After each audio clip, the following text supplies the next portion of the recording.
All right, so now that Kai-shek is supposedly in charge of China, we are going to see what he does with it. And because there are huge problems facing China. It had years of civil war, right? So that had disrupted the economy, industry, farming, you name it.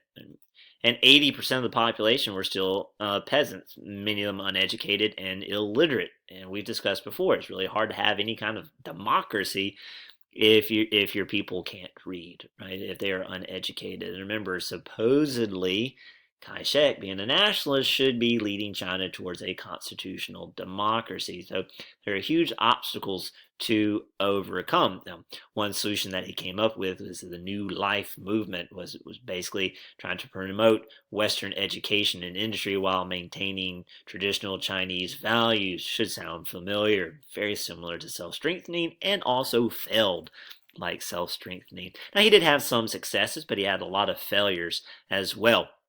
He did begin to introduce modern transportation and fix the transportation that was destroyed during the Civil War, like railroads and bridges and ports and harbors. Created a national bank to help with the Chinese economy, and education did improve underneath Kai-shek's leadership. But the failures were huge, and the communists are going to take advantage of failures, going to turn his failures into pro-communist propaganda.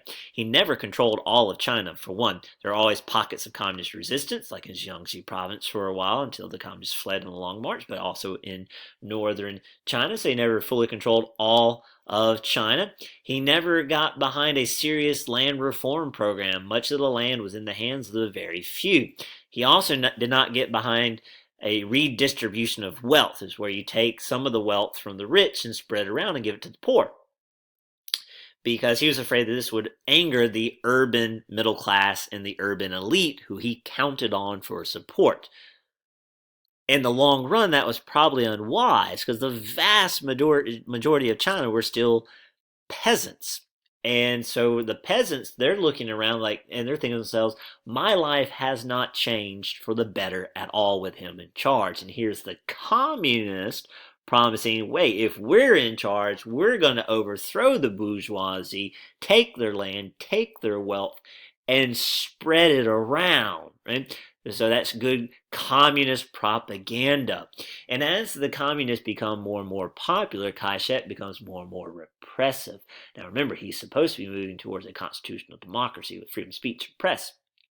Well, he begins to just ignore that. And this angers many of the educated elite as well, and drives them into the arms of the communists, or if not the communists, just to become more and more vocal. He's not delivering on his promises of a constitutional democracy.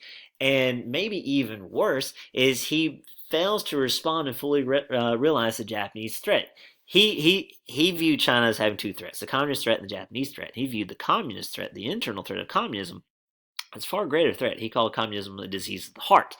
So he is focused on the communists while largely ignoring the Japanese threat. And Japan is slowly taking over Chinese territory, which the communists turned into propaganda. The communists begin to fight against the Japanese. And the communists can then sell themselves as the defenders of China while Kai-shek is not doing anything about it.